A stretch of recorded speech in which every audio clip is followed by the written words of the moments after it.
Hi there, I'm Sarah from Thermaltake Australia and this is our motherboard how-to. In this video, we will break down all of the basics of what hardware goes where in your motherboard and give you some tips and tricks for installing them. The only tool you'll be needing for this is a handy Phillips head screwdriver. There isn't really a set order for installing motherboard components, but this is a general order we like to do things and the order we think is best. First, you want to start with your CPU. The location of your CPU socket is pretty easy to spot on your board. Our motherboard and CPU are both AMD, so just be aware that this might look a little different if you're running an Intel board and CPU. Each CPU chip will have some way to indicate which direction it needs to go in, such as the little triangle on the chip here. This corresponds with a triangle on the socket. Pull back the metal arm and then drop the CPU onto the socket with the two triangles lining up. Once it's snugly installed, place the arm back down to secure it. Next, you want to move on to your RAM, which goes into these slots here. Which slot you need to install your RAM into will depend on how many sticks you have, as well as your motherboard. Today, we are installing 2 sticks of 8GB tough RAM, which will go into slots 1 and 2 as shown. First, you push back the wings on both sides to allow your RAM to slide in. Check where the notches are on your RAM, as these will line up with the notches in the slots. Once you're sure they line up, push the RAM stick down into the slot. You should hear a little click, and the wings should clip in to confirm the RAM is installed. Now we're going to install something you might not have. This is called an M.2 drive.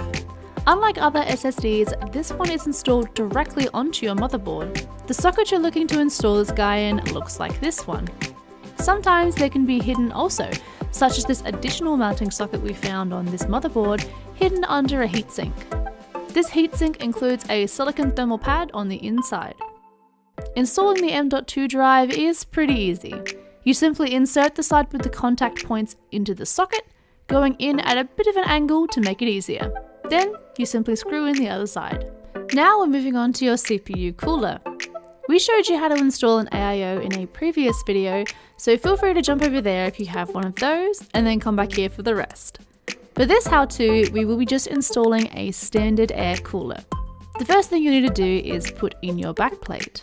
For this, we recommend flipping the motherboard over and lining it up with the holes, sliding it in and then flipping it back over. It's much easier to install your backplate here before putting your motherboard into your case. Next is everyone's favourite thing to argue about, thermal paste. There is a number of different sources which will tell you different ways to put on your thermal paste, but I've always stood by the P method, so that's what I'm going with today. As you can see, you just simply put about a pea-sized amount of thermal paste right into the centre of the CPU. Applying thermal paste in a cross is also a very popular choice method too. Now it's time to install your cooler. Place your cooler directly on top of your CPU, lining up the 4 screws with the 4 backplate holes from before. Now screw in your cooler, screwing in a little bit at a time and in a diamond pattern.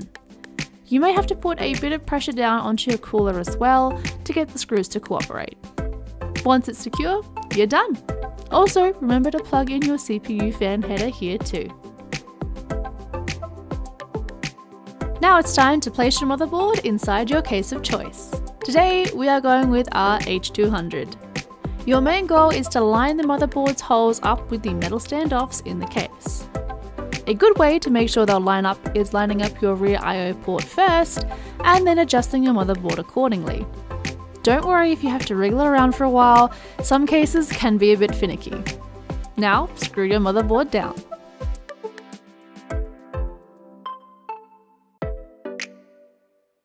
We are now quickly plugging in some of the headers for this case. This will vary of course depending on your case, but generally your USB 3.0 and front panel audio header will fit in these 2 ports here. For the rest, you're better off consulting with your case or motherboard instruction manual. Next, it's time for your GPU installation. Your GPU will be installed here in your PCI Express slot.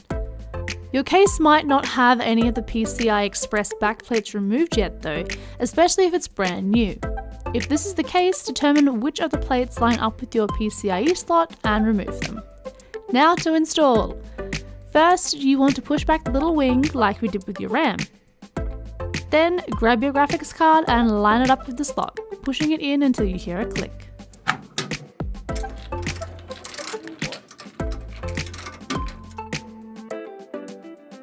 Lastly, we're just going to quickly run through installing a fan and where fan headers go. Installing a fan is pretty standard. You just get a fan and mount it in an allocated fan mounting location. The fan header itself will plug into one of the system fan ports somewhere on your motherboard. These can be 3 or 4 pin headers depending on what your motherboard supports. One thing to note is that 3-pin fans can mount to 4-pin headers, but 4-pin fans can't plug into 3-pin headers. And that's it! Your motherboard is basically good to go. Now you might want to look at installing your power supply to actually power it all, which we luckily have an easy to follow guide right here on the channel as well. Thank you so much for watching the video. We hope you enjoyed it and found it informative. If you have any other questions, feel free to pop them in the comments down below. Like the video if you enjoyed it, subscribe to the channel if you haven't already, and we'll see you in the next one.